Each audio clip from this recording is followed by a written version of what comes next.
and welcome to another episode of BoxTrick. I am your host, Matt Brady, known on the internet as Super Gains Bros, joined today once again by Age of Retro, also known as Kyle. How are we doing today, man? We are great and ready for our third episode here. Yeah, I can't believe it's the third one.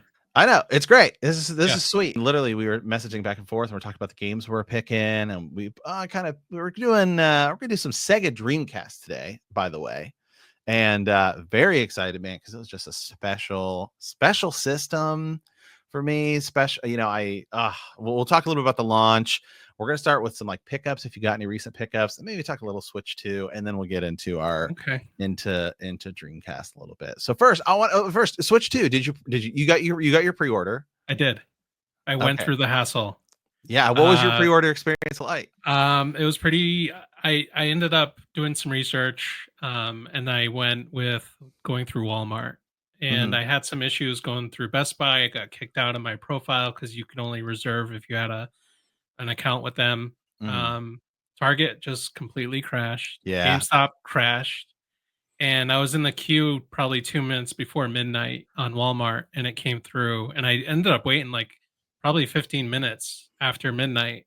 And then it finally, it was my turn. And I was like scrambling. I thought I had everything hooked up, like for payment. Yeah. I'm like, where's my wallet? Oh, God. Oh, I know. I had 10 minutes, So I barely got it through. So you got yours through Walmart. Well, yeah, okay. So my original plan was, I was like, Nintendo's going to do their own, and they're going to do it later, and then tariffs, or canceling everything. Who knows? I'm like, okay, I don't know. Game over, man. What's happening? Wait, are we gonna Switch 2 is gonna come out? Are they not? I don't know what's going on. So ultimately, I saw that they were coming out. I was like, you know what? I'll stay. Well, for me, it's 9:00, so it's not as late as you. But so I'm on the West Coast here, and I was like, I'll sit down. I was playing a game, had it open, and I was like, I'll just see what happens. So 9:00 hits, and I was like, I'm gonna try Target, because I feel like, well, one, right now a lot of people don't like Target, so I was like, maybe that's where people aren't going, is Target. And so I was like in the Target thing in my car. Let's go. Here we go. And then it's like error constantly. So I was like, all right, well, I'll go try. Then I tried one. Then I went to Walmart, because I figured Best Buy and GameStop would be. I had Best Buy open, but it wasn't pulling up. So then I go to GameStop. Same thing. Couldn't do anything. So I went to Reddit. Saw on the Switch 2 subreddit that they were like, hey, Best Buy's just went live. And it was somebody who like posted it. So I went to Best Buy. Had like literally, I was in the queue for like a minute, and then they were like sending people text messages to confirm that you were like a real, that you're like a real account, so to stop bots. And so then, same thing, just like Walmart, you have 10 minutes. So then it's like got my old address in Ohio on it, because I haven't used Best Buy for long. I'm like, well, I don't want to ship to my dad, so then it's like, you can pick it up in the store. I'm like, I don't want to do that. It's not that far, but it's just like, I just don't want to drive over there. So I was able to like switch my address and everything and get it shipped. So it's all good. That 10 minutes, I had a lot of pressure. It was a timer. Yeah, it's a fast 10 minutes. And I was like, I don't want it to like click out and think, like I don't, I'm not in there or anything. So ultimately ended up getting it. Yeah. Did you get the bundle, or did you go with the console? I did the base model, and I did Mario Kart and Donkey Kong separately. Yeah. Physical. Yeah, I was going to do that, but it just like, it kind of clicked me. I must have like it's like, which one do you want? And it was a quick decision, and I just clicked the bundle, and I was like, I'm not messing with it. If it works, it works. So because from what I could see, it seemed like more people were having issues just getting the regular one, which I thought was weird, because I thought everyone would be going for it. But I don't know, maybe Nintendo is shipping way more bundles because they assume that's what everyone is gonna want. I don't know, but I think the bundle was a safer bet. Honestly. Yeah, I think so too. I think there's more of those produced. What are your thoughts on the game key card? I think we talked about this a little bit in just messaging, because I thought about it a little bit more, and I think I'm a little okay with it. I'm fine with it. I probably won't go for those games, frankly. I'm not getting Cyberpunk. I'd rather experience that on PC. I would never play that on Switch. Yeah. That was the same for The Witcher, like The Witcher 3. Like, it's great, it's on Switch, but I'm not going to enjoy it on the Switch. You know what I mean? I'd rather enjoy that on the PC. Those third-party games, I don't know if I'd play them on Switch 2. And if they were doing that with the first-party stuff, I'd probably freak out, you know? Yeah. If they weren't doing the physical copies, I'd freak out. I thought I was thinking about this because I wanted to make a TikTok about it, and the way I've kind of thought about it, and the way I guess I'm sort of just like rationalizing in my head is we don't even really live in the age anymore of like the game is on the disc, right? Like once the PS4 hit, we were putting games in and you're basically just installing it. I mean, even PC way back in the day, you're doing the same thing, and it's not like it's reading it off the disc like it is on what we're talking about today, Dreamcast or PlayStation. So we've kind of been in this hybrid model anyway. You know, it's very strange because it's cooler. It is cooler than what they were doing before, where you just open your thing and you have like a download code piece of paper. Yeah, no. So I don't like that at all. Yeah, I don't know. I'm a Nintendo snob too. On PS4, on PS5, I only do digital. Right. I don't think I even have any physical PS5 games. I have one physical PS5 game. No idea. Final Fantasy 16. That's it. And when it comes to Nintendo, I'm like, it just has to be physical. And if if they were to ever go exclusively digital, I don't know, I'd feel bad. Yeah, I feel like we're still heading that way. But they said they wanted to keep it. I like it though. I mean, it is nice because I have it right here. I mean, I just have a little I keep this, and when I go places, I can take it. I've got all these cartridges, all these games right here, and it's just it's great. Yeah. And it's sweet. I will say, but just real quick, I did buy The Witcher on Switch, and because at the time, it allowed for cross save. And it was the only way to do it, to play it mobile and then play it on your PC. This is like I didn't know it did that. This is like before, because I think it came up before Steam Deck. So of course now you can do it on the Steam Deck or whatever, and you can do cross save like you can. Like I have a Mac, and then I have a gaming PC as well. So sometimes if like some games have cross save, I'll play on my Mac or whatever. Not that there's a lot of games you can play on Mac, but you have that sort of cross save. But you could do that, and it was kind of cool. Diablo 2 was the same way. And so there's not a lot of Switch games that did that, but Witcher 3 is one of them. So at the time, it was kind of a cool way to do it. Yeah, I didn't even know it had that option. Yeah. I was never curious enough to figure it out. Yeah, oh, for sure. Yeah, I will say it's actually a pretty crazy port to be honest. So I'm sure Cyberpunk will be as well, but I don't think I'm going to get Cyberpunk for Switch 2. Yeah, I would want to play it on PC and everything. So, well, cool. All right. What all? So you're just doing Donkey Kong and Mario Kart. For now, yeah. At launch. Obviously Metroid eventually. When it comes out, yeah. And I'm definitely not buying that little tutorial game that they're selling. Oh, yeah. What a mistake that is. Yeah, that should just be the pack in. $10. Yes. That's just so weird. That's my only gripe with them right now. Even if that had been in the bundle, like, hey, you get Mario Kart and this, it'd be like, oh, okay, that's cool. But if you just buy the base one, then you have to buy that game separate. But yeah, I just think just weird. Yeah. Well, cool. All right, man. Have you got any pickups recently or anything? I've been going hard in the paint on Nintendo 64. Me too. I just picked up. I just picked up. I have 2 games ordered because I don't know why. I just the analog 4K is coming out, and so I was like, that's why. That's why. For me. Like, right. Yeah. I don't know. My mission this past year has been to complete loose games. So get manuals, get boxes. So I've been looking at a lot of lots on eBay, just selling empty boxes that are legit. So I've been hitting on a few, and I've been completing a lot of games that I just have loose, and I've been filling up my N64. So more recently, I picked up the Turok collection, all 4 games, and I then realized that I don't have the first Turok game in box, so now I need to find that. Okay. Yeah. Well, the local game store by me, SideQuest Games, which is great. They have a lot of N64 stuff, and I actually want cart only. I don't want any N64 boxes because there's cardboard. I just don't like it.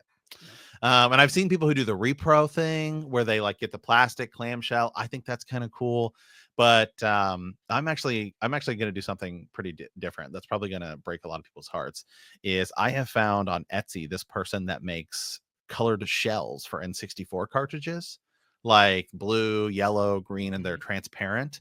And I actually want to like buy all the games I want. I have a list of like 100 N64 games because my N64 collection is really small, and I want to like put them in all those like transparent different carts and things. And if I have to reprint the sticker and the whole deal, because I just think it looks cool, and it's just how I want my N64 collection. Probably gonna look rad. Yeah, I want my N64 the collection 6. So I just I picked up Shadows of the Empire for 64. Amazing. Yeah, 64. Yeah, and so I only have about 7 games for my N64 collection because I'm kind of rebuilding it. But and then I went on eBay and I bought WCW and NWO Revenge. Perfect. Yeah, and both were pretty cheap, like $10 and stuff like that. But eBay, man, I have started looking, and there's a lot of definitely fake N64 games. Yeah, definitely, I open up everything. Definitely fake. Like every time I see on eBay, like I'm like, that game's supposed to be in a blue cartridge, so it's fake immediately. Yeah, I open everything. Yeah, I definitely inspect the board, make sure the right chipset's there, and you have to be careful if you're looking for legit. So yeah. So what would you pick up? What games? Like I said, Turok, and then just like Extreme G was one that I didn't have in box. Outside of Nintendo 64, I started to play Lunar, the remaster. Yeah, how's that? Fantastic. Beautiful.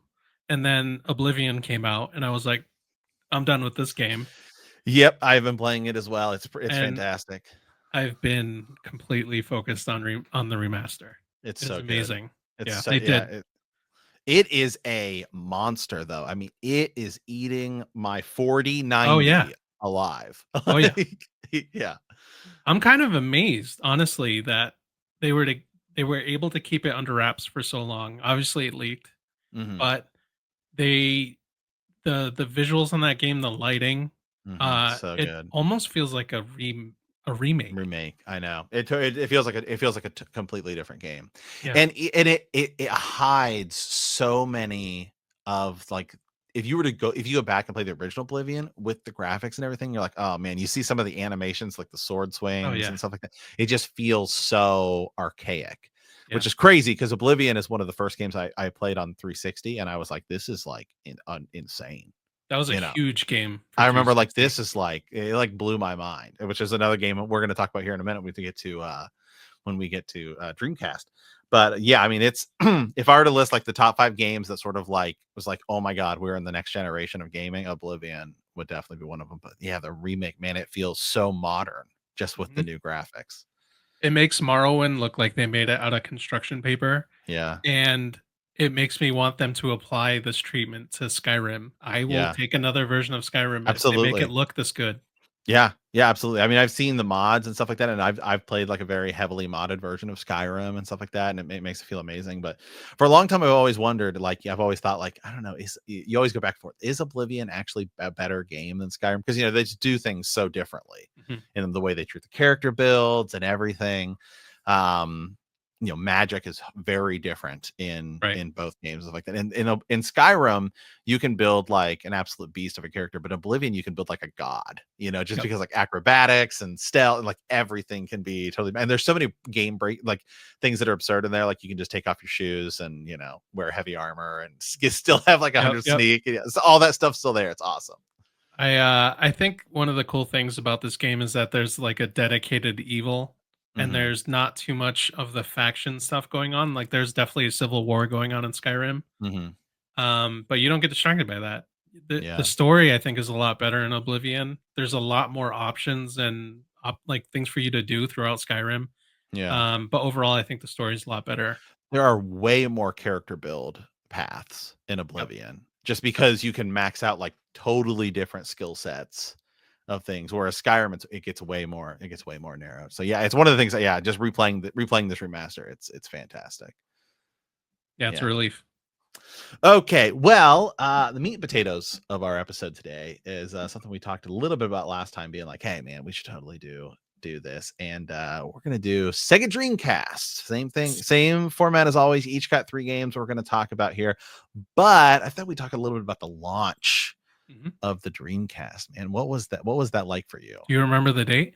$99.99. That's right. You were there day Yeah, one. I was there. I was there day one. I didn't get one myself. I live vicariously through my best friend Joe, Mhm. and he had his pre-ordered at an electronic boutique, and I remember going with him to pick it up. And man, I think the launch games was one of the ones that I'm going to talk about in a bit, so I won't mention it. And I forget, was Sonic Adventure day one? Oh, yeah, Sonic Adventure, I think, came pack in for a lot of Oh, people that's right. Yeah, with, it was delightful. I remember spending half the day trying to connect it to the internet. Mhm, Didn't work mhm. because we're going to go online with all this stuff and play people online. No, definitely didn't happen. But Well, and I remember people saying the internet for I never did the internet for it, but people said, like, the internet price was, like, insane, oh you yeah, know? it's like Yeah. $50 a month. Yeah, something like that. Yeah, it was, like, crazy, which at 99 is, like, insane prices, you know? Mhm. Yeah, yeah, and I remember I played so much of the demo disc. It was, like, one of the first demo discs that came with it, and, I had a lot of the big games on it. I had, Sonic had the Sonic Adventure, Power Stone, Ready to Rumble was Mhm. on there, and, I think maybe, like, a racing game, like an F1 game or something. I can't remember exactly what else was on that I'm pretty sure that I know there was a soccer game on there, as well. But yeah, it was just so cool. And I remember there's some other demo disc games out, and one of them I think had Choo Choo Rocket. And I think it had the full game Oh wow, in there. that's a deep cut right there. Yeah, yeah, Choo Choo Rocket. Yeah, Do you that's a deep cut. do you remember how amazing Ready to Rumble looked? Oh, it looks so good. I did end up getting it. Yeah. I didn't my Dreamcast collection growing up was very small. Mhm. In fact, actually, most of the games we're going to talk about here, I had. So we will talk about them. But some of the games we aren't going to talk about today, like Grandia 2, that was Oh, that's the best. It's best it's on like Dreamcast, I yeah. think. Oh, it's such a fantastic RPG and yeah, everything. So well, yeah. So let's dive in and I'll toss it to you first. Okay, I have visual. Yeah, I'm going to start with NFL 2K.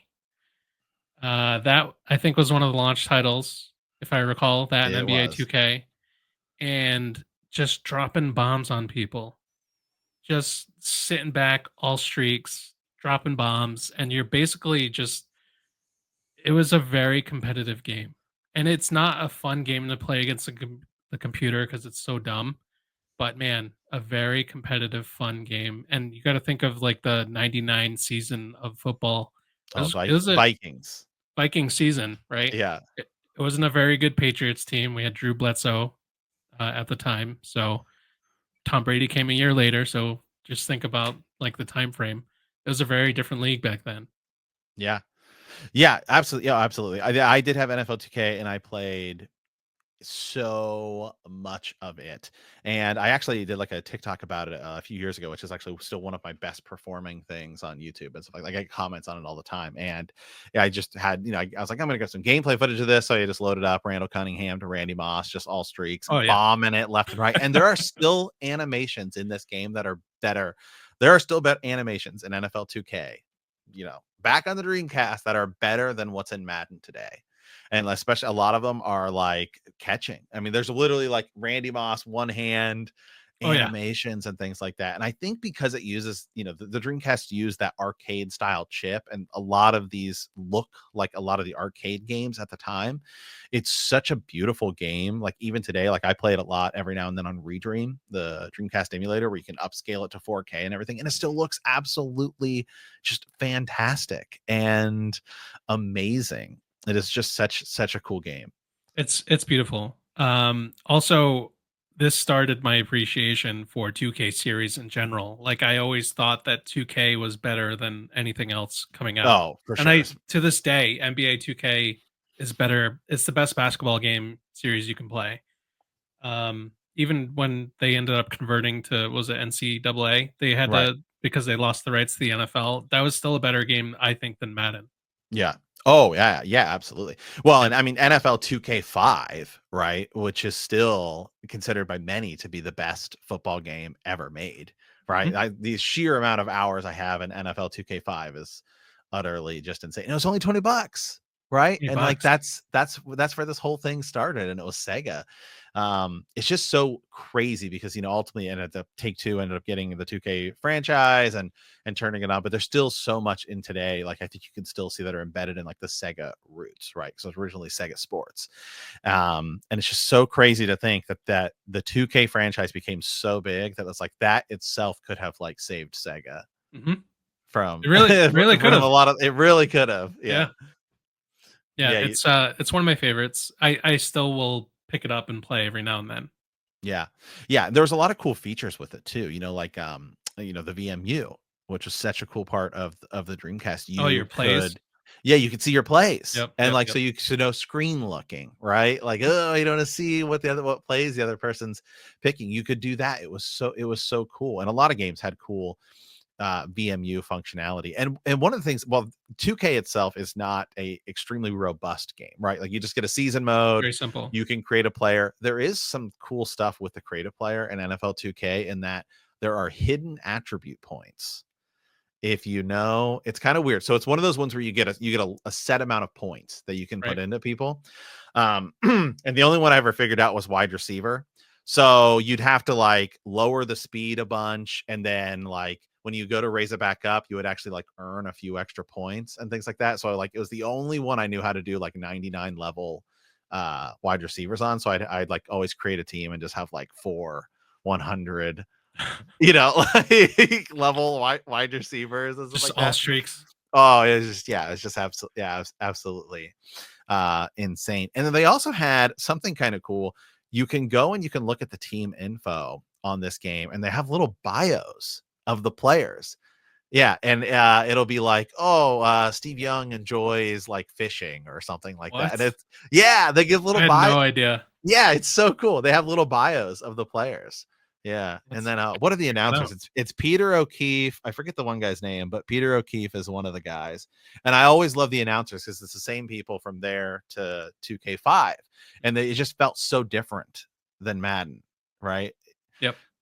It Yeah. was great to not hear John for, for another series in general. Oh yeah. Well, then you get Chris Collinsworth, and it's infinitely Oh, worse. yep. Did you have the unwritten rule of not looking at the screen, selecting plays when you're playing with a friend? Yeah, pretty much. Although Is that I didn't really have a lot of people play. My brother never wanted to play because he didn't like football games. So like Dan Stevens is the other. Dan Stevens Oh, and yeah, Peter yeah, yeah. O'Keefe. Yeah. And they had all these like, and then they had all these great lines. He looks. I forgot. It's something You're about talking like about the duck? yeah, something about he looks like Yeah. a drunk duck, Yeah, with like a drunk duck with a poor sense of direction. that's what it Yeah, is. that's what it was. Yeah. Yep. So ridiculous. It was just so fun to have like this totally different experience. And I think it's one of the reasons why people still go back and play NFL 2K like 5. I think most people go back and play 2K5 rather than 2K1. But yeah, I mean, it's another thing too, and we'll talk about this with one of the some of the other games we're going to talk about today is like going from I personally have always felt that the generational leap from what is it, 6th to 7th or 5th to 6th, whatever the generations are, from like that N64 PS1 generation to the Dreamcast PS2 thing, especially, and I always feel it more with the Dreamcast because the other systems came out like a year later and things like that. But man, like if you look at the games that are on PS1 and the games that are on like Dreamcast, like the same game, it's like, oh my god, it felt such a big leap to me. Like to me that felt like a bigger leap than like 2D to 3D, even though it's a totally different thing. I think that's another reason why I appreciate the Dreamcast so much is because they took the risk of being the first ones out the gate. And that 128-bit, you definitely notice a huge difference, like you say, between Yeah. 60. Like it doesn't even compare to 64. I can't even think of like a 64 like game that would match up on the Dreamcast. They don't Yeah. even look close. Yeah, I mean, if you look at games like Hydro Thunder is a game that's on all three systems. Um, man, I mean, it's the night and day, like totally different, like totally different experiences. I mean, if you look at Madden at the time compared to NFL 2K, I mean, it's like unreal. Yep. Yeah. I agree. Yeah. Cool. Okay. Well, I'm going to talk, and I'm going to start with Sonic Adventure. So I've always appreciated Sonic Adventure 1 more than Sonic Adventure 2. Even though I know 2 has become the way bigger thing. Story-wise, it's definitely better. Don't get me wrong. Obviously, the Sonic 3 movie, which is based on the Sonic 2 game, absolutely loved. You get Shadow and everything. But I've always liked Adventure 1 more because you have like the hub world. And at the time, that just felt like such a big deal, right? To me, because it was just like, oh my God, it's like, I mean, it's not open world, but it felt like it at the time. And you were just like, it was literally like people being like, oh my God, have you played Sonic Adventure? You're like a little kid. And it's like, you can like run around the world. Like, what? Yeah, it was like such a big, it's like Zelda where you can like run around to different things. It was so cool. It's open world with massive loading screens in between. For sure. It is pretty seamless, I think, in transitioning to levels. Yeah. I do love that game. I love it more than the second one too. It's probably like second or third favorite Sonic game in general. Yeah. But I have a very special place in my heart. I remember staying like I was so close to the end in that game, and I just kept pushing myself like 4 a.m. I think it was like one of the first times I actually like stayed up till like 5 a.m. to complete because I was so close to the end and I just kept going. Yeah. Yeah, for me, it all comes down to and of course, once you beat Sonic Adventure 2, it kind of doesn't matter. But I always like that I could just pick a character and play their story. Whereas in Sonic Adventure 2, it's like, man, I don't want to play these Tails levels. Or I don't want to play these Knuckles levels. I want to play the Sonic levels. And I felt like you had to get all through these other things. Whereas in Sonic Adventure 1, you just pick your character, then you just play all those levels. So like that alone for me. And I will say, actually, the general consensus online is that the Dreamcast version is actually better than the GameCube version, which unfortunately is the one they've turned into all the PC ports and everything like that. Like there's like some bugs, some hit detection. They changed the way some of the character models look, and they have this sort of like weird shine to them and stuff like that. That doesn't exist on the Dreamcast version. But I will tell you that I think Emerald Coast is the best Sonic level, period. I think it's the best level 1, the best everything, and I love it. And actually, so a lot of launch Sonic adventures had errors where they didn't even work. So I got it launch and it didn't work. It did not work with my Dreamcast, and it was like just a, I don't know, it was a printing error or something. But a lot of launch games pack-in Sonic adventures like had errors and they didn't work, like didn't load at all. And so I'm like, this is like a brand new thing. Didn't work. So I had to play it on the demo disc until I ended up going to the store and getting like a regular copy of it. Did you like exchange it or? Yeah. And then that one didn't work. Oh. Like, it was insane. So there was like an error with a lot of Sonic Adventure games, and then they reprinted it like immediately and fixed it. But a lot of launch Sonic Adventures like didn't work. So, but just playing the demo and then obviously getting the game, and man, I just like, the first level is incredibly easy, of course, right? I mean, it's basically you're just hitting forward. You're just hitting forward, yeah. And it's the first time you're playing Sonic in 3D, and it's like, because I mean, of course, if you played the Sonic, what is it, Jam or something like that on the Saturn, there's like the little world or Sonic R, but yeah, that's not the same thing. So Sonic this like really felt like Sonic was going from 2D to 3D. Like you're playing Sonic 3 and Knuckles, and now you get to go to Sonic 3D, and it's not like Super Mario 64 where it's like kind of blocky. I mean, this like looks good, right? And it was just like the sun, like the sunshine where you can see the little rings, and the whale. The whale is just cool because it's like you're running and then the whale destroys the bridge, and it just felt like this was like, you were playing a cutscene. Yeah, and it just felt like, oh my God, this is where video games is at, and this is where video games is going, and like this is awesome. Yeah. It was a very cool. I feel like Uncharted picked up on a lot of that like sequencing that they did in Sonic. Yeah. The music I think is so good. So special in that game. The dialogue is horrendous. Yeah. It's not a perfect it doesn't matter. Some of the dialogue in that game is just unbearable, but I still appreciate it because it's it's a little bit of cheese that I like. But yeah, the music is just well done. And some of those levels are just absolutely gorgeous. Maybe not towards the end of the game because it gets very like Robotnik-y. Yeah. But yeah, those early jungle, like the jungle stage, gorgeous. Yeah, and it introduced the Chow Garden, which is cool. Now the Chow Garden is way better in Sonic Adventure 2. Like that's not the Chow Garden in Sonic Adventure 2 is like the whole reason to even play that game. I mean, it's so much better. There's so much more to do, but it did introduce it. And it was kind of cool, and it gave you a reason to go back and explore a lot of the stages and things like that. But flying up to the egg carrier and you're in the tornado and excuse me, just such a cool experience. The game just felt grand. Right. Did you have the little Tamagotchi on yeah. Did you do that? Yeah, it was cool. And that was such a cool, unique idea. Of course, now you can just like play the Switch and you can just take your entire console with you. But at the time, the VMU was so cool because it was like, oh, hey, you can play these little mini games and like power while you're at school and power up your characters and do things to take with you. Because it had a D-pad on it, right? It had a D-pad A/B button. Yeah, and then you could, I think, feed it. I forget what you could do. Yeah, you could do. I can't remember exactly, but it was such cool. So yeah, I freaking love Sonic Adventure. I play it all the time. I still to this day play it all the time. I'm in emulators and whatever, but yeah, it's still such a good game. It is. It is. I it's cool that you added that because I was going to add it to my list. So. Oh, we were going to talk about it one way or another. Yeah. I was like, either he's picking it or I'm picking it. It doesn't matter. But yeah. Okay. I think we exchanged a few good games. Oh, for sure. Yeah. Okay, I will toss it back to you.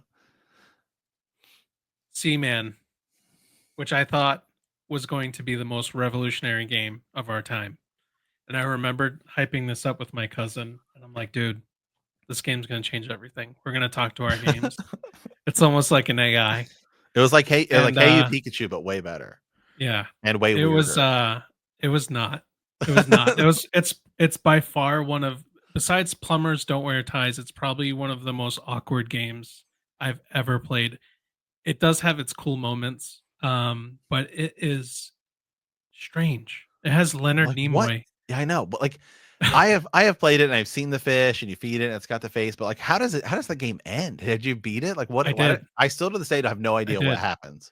I couldn't do the day-to-day because there's like you had to play at least twice a day to maintain the tank and stuff, and I just couldn't do it. So you go into the system settings, you change the time of day, and Animal Crossing. Yeah, you know the turnip game, right? The turnip market. I would just change the time. I'd probably jump every 6 hours or 12 hours. I forget what I did. Just to maintain it, talk to it for a little bit. And I probably over the course of a week or two, I beat the game. And man, very strange. What happens? Does he doesn't he evolve into like a fish with legs and then or something? He does, yeah. He eventually evolves. You start seeing him grow legs. And then a lot of people's experience, he ends up like dying prematurely. And I forget what you have to do to help him evolve, but eventually he evolves into like a frog, and you help him escape. And he breaks down the back of the fish tank, kind of, and there's like a world back there, and he goes into it, and he gives the impression that he's lived like 1,000 lifetimes, and it is. I felt like I had to, because I talked so much crap about it. I hyped it up. Definitely, you need to stream this on TikTok because I think I hear no one is streaming it on TikTok, right? Like people will be like, what is this game? Because I will say when it comes to Dreamcast stuff, I think it does well on TikTok for streaming, just because of the nature of TikTok streaming is totally different than like Twitch, where you have to like search for it. But you're just like scrolling and you're like, what is this? And like I did Typing of the Dead, which isn't one of the games I talk about, but I did Typing of the Dead once, and everyone's like, what you're like typing? And you're like killing these zombies, and I was like, yeah, dude, it's awesome. Because like kids now, they have no clue, right? I mean, these kids grew up with like the PS4 now, which is like crazy. That are like scrolling on TikTok and stuff. It's like this is all totally foreign to them. Yeah, I thought it was revolutionary because of the mic attachment with the controller, and some of the dialogue, some of the conversations you have with him are just. He like tries to get to know you, and he remembers like key details of your life. Like he'll remember your birthday, And one of the more awkward conversations that we had, he was like, "Oh, so do you have a girlfriend?" I was like, "No, I don't." And he's like, "So do you have a boyfriend?" I was like, "No, I don't." He's like, "Okay, what's your boyfriend's name?" I'm like, "No, no, I don't have a Yeah. boyfriend." Yeah. And for the rest of the game, he just assumed I had a boyfriend. And like a week would go by and he'd be like, "So, where do you and your boyfriend like to go watch movies?" I'm like, "Dude, stop saying I have a boyfriend. I don't have a boyfriend." So yeah, Seaman had it was just a very unique kind of game. I don't know if I'd recommend people to play it. Definitely check out like footage. Uh Yeah.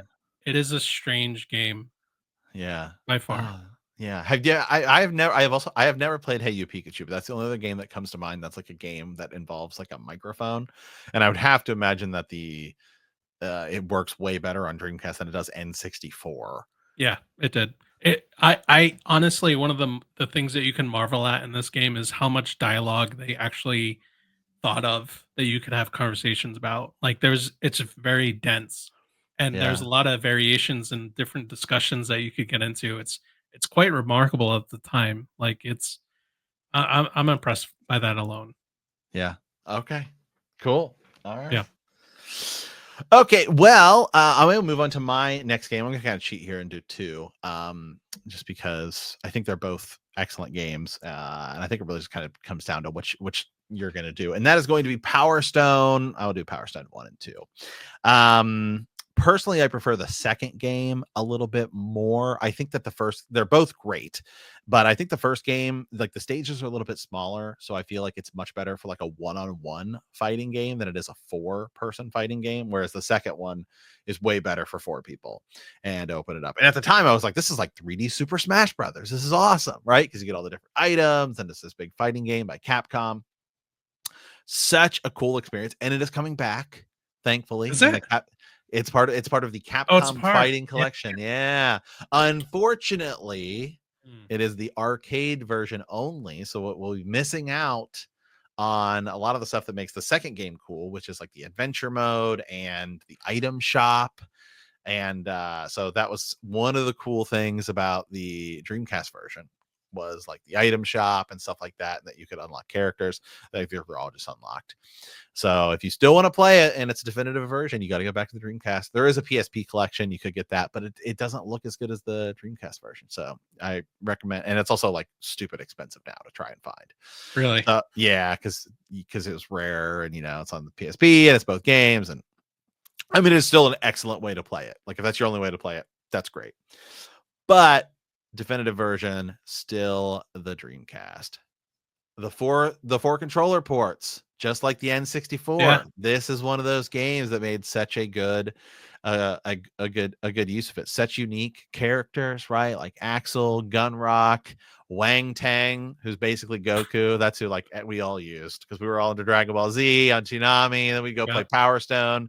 We all wanted to be Wang Tang, so we could basically be Goku, and he has like the Spirit Bomb essentially, and throw it down. And Falcon, he turns into the guy with the missiles, and you can shoot him at everybody. Such a cool, unique fighting game, 3D arena fighter. There actually was a Power Stone anime, by the way, and I think it only lasted like one season, but it does exist, and I think it follows a Wow. little bit. It's a I little did bit not close. know. Yeah, it's a little bit closer, I think, to the first game than it is the second game.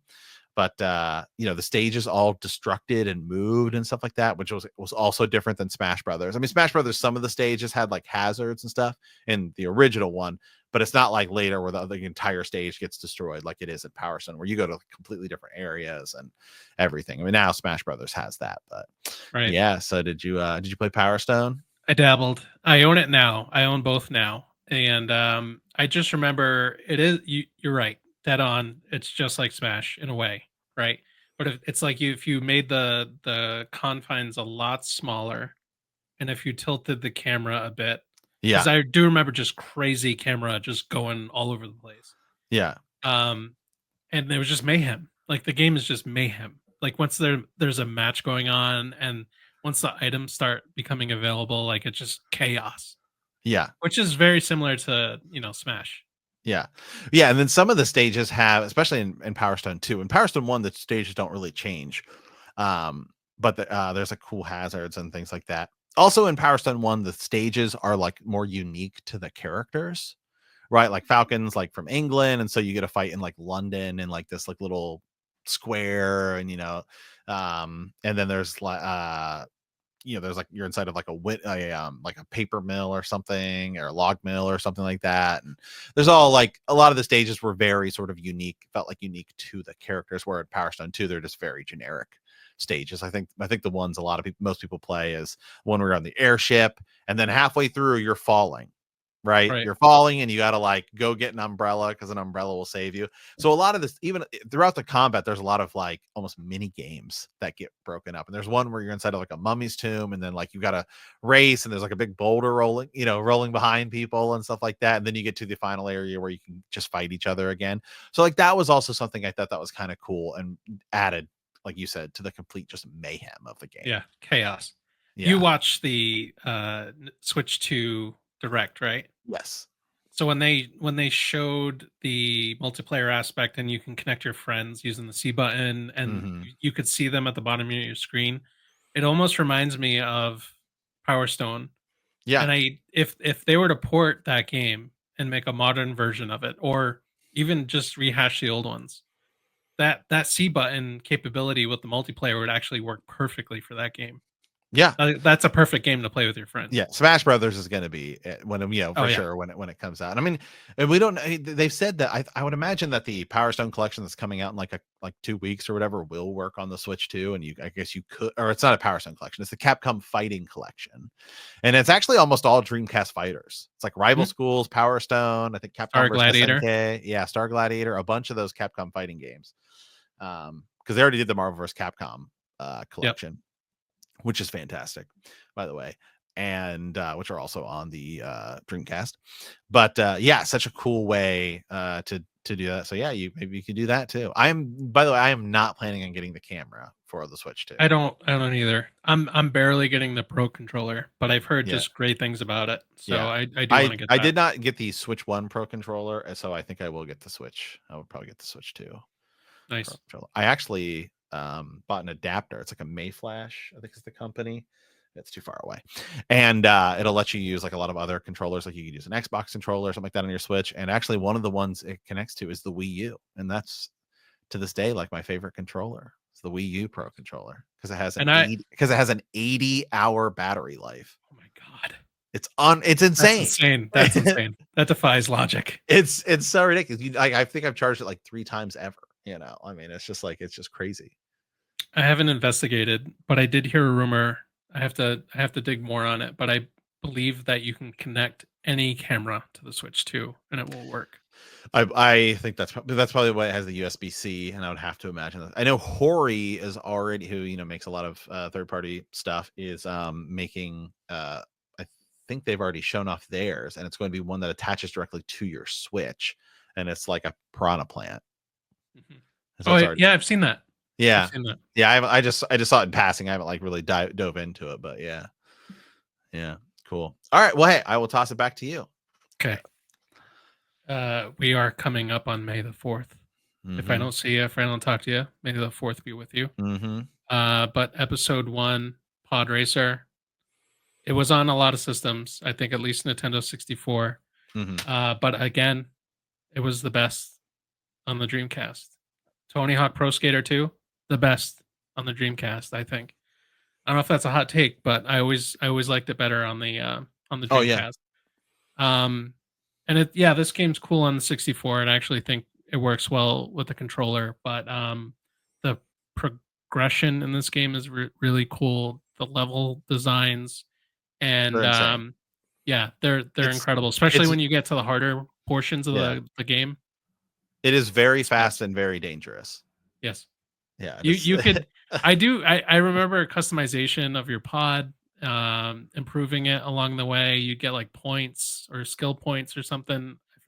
I should have probably played it before I jumped in, but I think there were like skill points that you could do to increase the pod. But yeah, they had all the characters from the movie. like the ones that were in the race in episode 1. And it's just a very unique racer. I get fatigued pretty quickly in a lot of racing games, but this one I remember just grinding through the whole thing. I have actually been playing it a lot more recently. They have done like some remastered versions of it, and for whatever reason, they often choose the N64 version, and sort of like I think they did like an up. It's like this weird kind of in between of the N64, but the Dreamcast version to me has like I agree is also as I would consider the definitive version of it. Unless you are cool enough to own the actual arcade where you got that is pretty sick. If you can own that, that is the definitive version. Yeah, that is definitely the definitive version. So first of all, I don't know, maybe it's just the generation I grew up in, whatever. I don't care if people don't think it's the best movie. To this day, and I'm a diehard Star Wars guy, episode 1 is my favorite Star Wars movie. It's the one I sit down, and watch.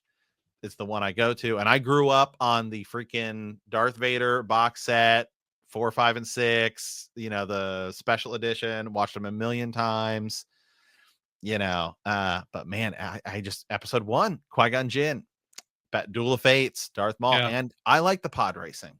I don't care. I freaking love it. Hey man, if do Star Wars however you want to do Star Wars, I appreciate it. Yeah. Don't let anyone tell you otherwise. It's everyone. I think that's the cool thing about Star Wars is that everyone has their own generation. Yeah. They have their own favorite movie. Yeah, I'm like, and I make a lot of Star Wars content with my buddy Ez. We do Star Wars podcasting and stuff like that too. And yeah, I mean, I bashed the sequels a lot, but I have no problem with people who find the sequels to be their favorite movies. Yeah, it's like it's probably going to be kids that grew up on it. Absolutely, because right now you're seeing a renaissance of people who like the prequels. Yeah, do you remember how much hate those movies got when they first came out? All of the diehard original people, the prequels suck, dude. The prequel Jar Jar is like the worst ever. Now everyone's like, Revenge of the Sith is the best Star Wars movie. I don't agree with that, but yeah. I'm a diehard. I do love Empire is my favorite. Yeah, and I do think that now this is turning into this is not about Dreamcast anymore. We're talking Star Wars, so it's it all works. Dave Filoni and the Clone Wars and the Rebels, I think, has definitely improved. Yeah, my outlook on the original prequels. Agreed. Is absolutely improved those movies to me. Yeah. I think for a lot of people too. Real hot take. I like Rebels more. Really? I do love it. I think just Rebels. Because, and I've talked about this a lot. I think it's just because I think it's just the original characters, and it worked. You know what I mean? Like Kanan Jarrus and Ezra Bridger and all that stuff. I don't know. I just liked it. I mean, I like Clone Wars too a lot. Yeah. But Clone Wars for me was all stuff that I just never felt like I needed filled in. Mm-hmm. So it was always cool. And the only thing is like, it's different now when like, if a character like Ahsoka shows up, okay, well, we know Ahsoka isn't in the sequels. So at any moment, Ahsoka could die, right? You have that. But in the Clone Wars cartoon, like you never, like, I know Anakin's not going to die. I know Mace Windu isn't. But in Rebels, oh man, they're all expendable.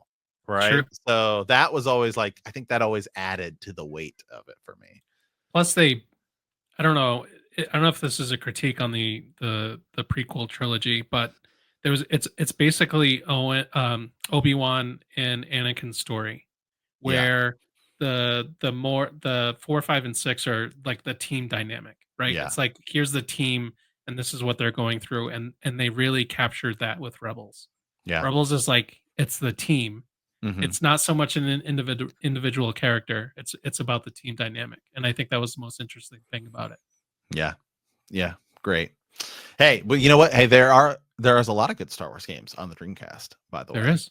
You've got Jedi Power Battles, which I don't care. I love Jedi Power Battles. I will say there's some pretty differences between the PS1 version and the Dreamcast version. I do think I tend to like the PS1 version a little bit more, even though it runs at a higher resolution, it runs at 60 FPS on the Dreamcast. There is something about that like PS1 graphics with like the fog and stuff kind of adds some atmosphere that the Dreamcast version kind of pulls away. Yep. There's also Star Wars Demolition. Yep. Which is like their Twisted Metal And that might be, I don't know if there's any other, are there any other Star Wars games on I think they have Dreamcast? Episode 1, the story game Oh, yeah. on there. That's on there as well, I think. Yeah. That might be it. But hey, Yeah, I can't think of anything else. Yeah, but all of them are good on the Dreamcast. It's enough. Yeah. It's enough Star Wars for one console, I think. Yeah. But episode one Pod Racer, I have played an absolute ton of it. Have you ever played the sequel? No, actually. Racer Revenge.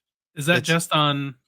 It's on PS2, and I think it's been. I think now it's like whoever Aspire is the one who does all the re-releases of games. I think it's been ported to. Because I played it on PS4, so I know it has at least come out of other stuff. It's definitely a lot like cleaner than episode 1 Pod Racer. Like episode 1 Pod Racer definitely feels the weight of, like some of the like just like the visuals aren't particularly like amazing, and stuff like that. It's a lot more like cleaner and defined. You can tell they probably had a lot more time to work on it since it has nothing to do with any story. And it's kind of weird because you play as like episode 2 Anakin in pod racing, but you can unlock episode 1, but it's still just as good. If you like it, I mean, I think you'll like if you like episode 1 Pod Racer, you would definitely like the episode. I need to check it out. You would like Racer Revenge. Do you think is that on the 64 as well? Episode 1 Pod Racer is, but Racer Revenge I think is only on PS2. Interesting. I'll have to check it out. Yeah, because Clone Wars got the prequels got a ton of Star Wars games. They did. Yeah, Battlefront, all that stuff. Yeah. The Starfighter, Jedi Starfighter, Revenge of the Sith. So good.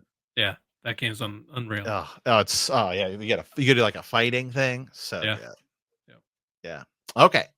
Well, last game we're going to talk about today, to me, is I've definitely made a lot of shorts about it and stuff like that. It's one of my favorite games of all time. I think it's a game that's just so special.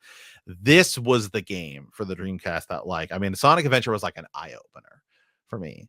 And this was the game that caused me to be like, just utterly insane. And this is in the era where it's not like the internet was there and stuff like that, but not like everybody had it. We're still on dial-up, and all you heard was stuff in magazines and stuff like that.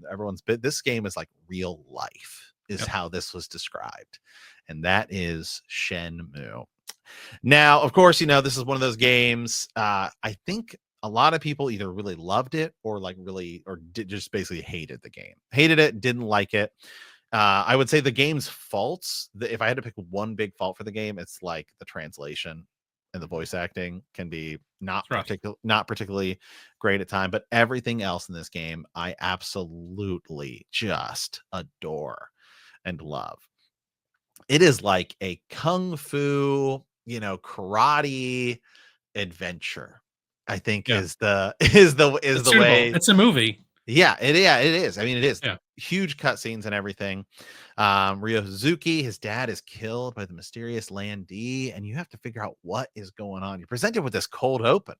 This kid's running up, and then he gets into his house, and there's this guy from China, and he's got him and his dad get into a fight, and he kicks him and he kills him, and he stole this mirror, and what is going on? And then you have to go explore it, and you get this little town, right, of Yokosuka, and you have to just go, in Debuita, and you have to go explore this whole thing. You can get a job and drive forklifts. You can go to the arcade. You can go to convenience stores, and you can go outside and play the little spinny toy thing. You can learn karate moves, capsules. It's just fantastic. It had dynamic weather where one day it's snowing and the next day it's not. It was like a real thing. It's like Christmas time. Such a just unique experience. And the thing I've always loved about Shenmue is that a lot of games today have big, huge, expansive open worlds.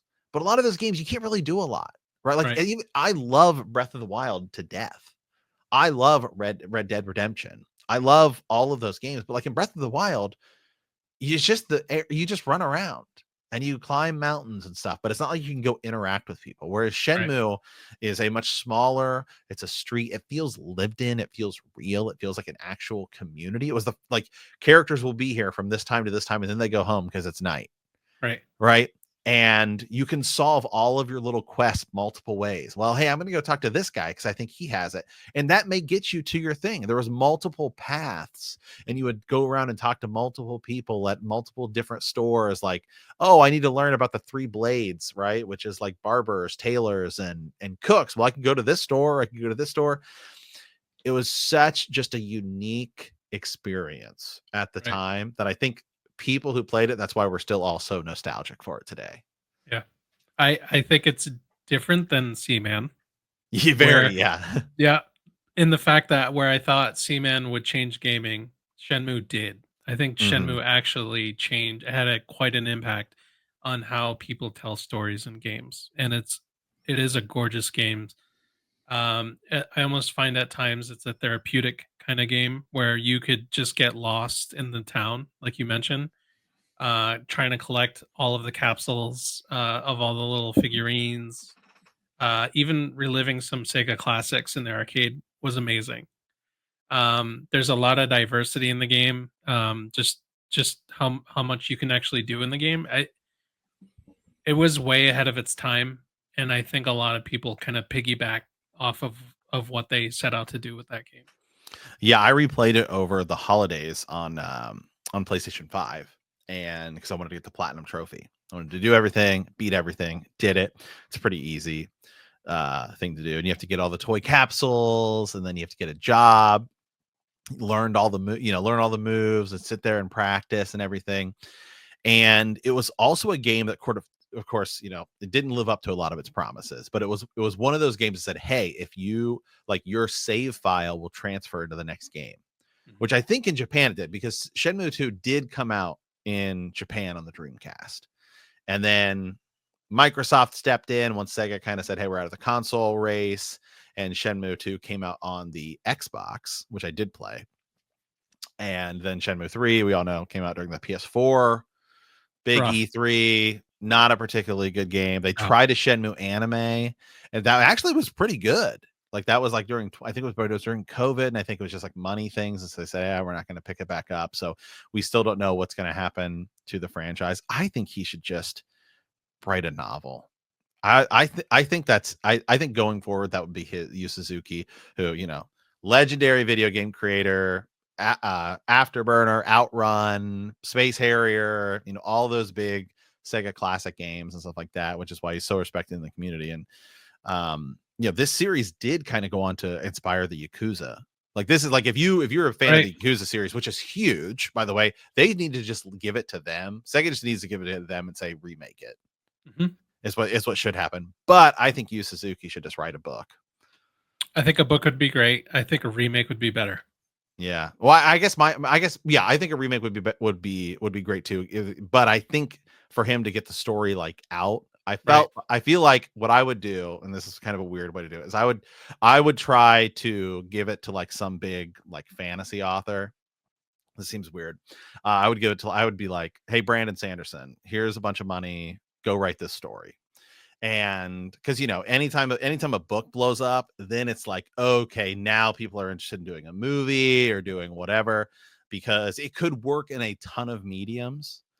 I've often thought the same thing for like Legend of Dragoon, which is on PS1. I'm a big fan of that, but I was like, that would be a great way, I think, for like to kind of like really get people to back into it, because then you'd get this like whole other crowd, and then it opens the doors for a lot of things. But I've often thought the same thing for Shenmue, because we're probably never going to know what happens. No. It's not like I just don't think he's ever going to be able to finish it. No. Which is I think a travesty for a story like that. Yeah. But I think 3 kind of crushed all hopes of anything potential moving forward. Yeah, because it's just not particularly it's rough. Yeah, it is rough. It is very rough. Yeah, I think the most likely case for it to have any success in the future would be because they tried the anime and that just didn't work. And I thought that would be it. I was like, oh, this would work well as an anime. But it's just like, then like COVID hit. I think it was just like studios like, hey, we're crunching a number, money, they had to can it, regardless of how well it did. Cause I think it actually did like okay. What about a movie? They've had success with Sonic. I mean, why not make an actual movie? I don't know.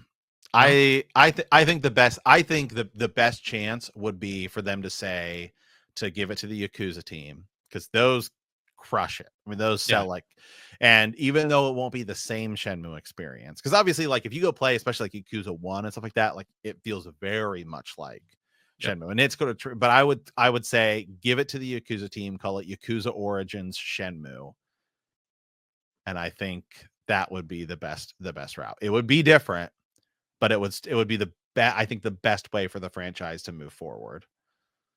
I think it's a good idea. Yeah. But yeah, Shenmue, such a unique game. QTE, it introduced the first time. I mean, I'm sure it kind of existed in other stuff too, like Dragon's Lair and stuff like that. But I think this was the game that really brought that into like the main series, like the little QTE events. Mm-hmm. Yeah, the quick time events. Being able to walk around his house and like open the fridge and open the drawers and go explore things. There was like all these cutscenes that were optional. You could have all this different dialogue. Such a cool game. Out of its time, unfortunately. Yeah. Left in the past. Okay, well, that's really it for us today. Though we hammered out our Dreamcast games real quick. I mean, we don't have to dive into it because we can always come back and do another one. But I mean, just some honorable mentions for your Dreamcast. I'm glad we talked about Shenmue. For Dreamcast, Dead or Alive. Mm-hmm. Still one of the most amazing looking games. Gorgeous game. Yeah. Lots of fun. You could pick up and play today. Soul Calibur. Yeah. Another just amazing fighting game. Code Veronica for me. There's Resident Evil 2 on there, Resident Evil 3 on there. People just don't know. Mm-hmm. Yep, there's Code Veronica. Dino Crisis is on there. Dino Crisis. Yeah. I mean, it's just there's a lot of interesting games on the Dreamcast that you could pick up and play today. Yeah, tons. Sonic Shuffle. It's like Mario. They tried to make their own Mario Party. Was not particularly that good. But yeah, Hydro Thunder for me is a big one. I played a lot. Like I said, Marvel versus Capcom. Marvel's Capcom Street Fighter 3. Hydro Thunder was a big one for me. There's a ton of great racing games. Sega Rally 2, Metropolis Street Racer, which I think is what went on to become. What did that turn into? Did that turn into Forza? Or did that turn in? What did Metropolis Street Racer turn into? It basically turned into something else. Matt, have you ever heard of a game called Crazy Taxi? Oh, yeah. It was going to be one of my picks as well. What's his name play that on stream? What's the governor of Minnesota who's running for president? What's his name? Waltz. Oh yeah. Remember he was playing. He was going to play AOC in Madden, and then they played for a little bit. And I think he smoked her, and then he's like, "Oh, I'm going to play Crazy Taxi." And he said that he like played it so much that he had to. His like wife was like, "You got to stop." Yeah, Metropolis Street Racer. And Project Gotham is what it. Project Gotham. It turned into Project Gotham Racing. Yeah. That's what it was. But yeah, just so many. The Gundam game, great. Mm-hmm. Gundam Side Story, absolutely. Fighting Force is on there. Headhunter. There's tons of MDK. Yeah. Whatever happened with that? What happened with that? What happened to the MDK franchise? Why didn't that ever blow up? The second game killed it. Really? It was so hyped. That was one of the most hyped games ever. And then you play it and you're done with it in like 6 hours. It was so quick. Yeah. Yeah, that was it. Yeah, there's I will say pretty much any game that exists on PS1 and 64 and Dreamcast is the Dreamcast version is almost always the definitive version. Yep. The definitive version to get. That's why I prefer to play Tony Hawk on there. Yeah. There was they also released Tony Hawk 2 for the Xbox. It's like, but it was like a very small release. I think it's called Tony Hawk X2, and I don't think Spider-Man's in it. I can't remember it 100%, but yeah, it's like this like one-off kind of rare way to play that game. But yeah, Tony Hawk 2 is on there. I think is Tony Hawk 1 on the Dreamcast as well? I think it is. Yeah, 1 and 2 are on there. 1 and 2. Yeah, obviously NFL series, NCAA series is on there. Just a fantastic system. Well, cool. Awesome. Hey, where can people find you on the internet? They can find me on TikTok, Instagram, YouTube, and those are pretty much the 3 that I focus on. So Age of Retro, check me out. Thanks for having me. I have so much fun doing this, and I love to relive some of the, the great nostalgia that's out there. Absolutely. Yeah. Well, you guys can find me anywhere on the internet at Super Games Bros. If you guys like the podcast, be sure to hit that subscribe button, give us a review or like on iTunes. That is or anywhere where you listen to your podcast. And as always, thank you for watching. Thank you for listening. And I hope you have a great rest of your day.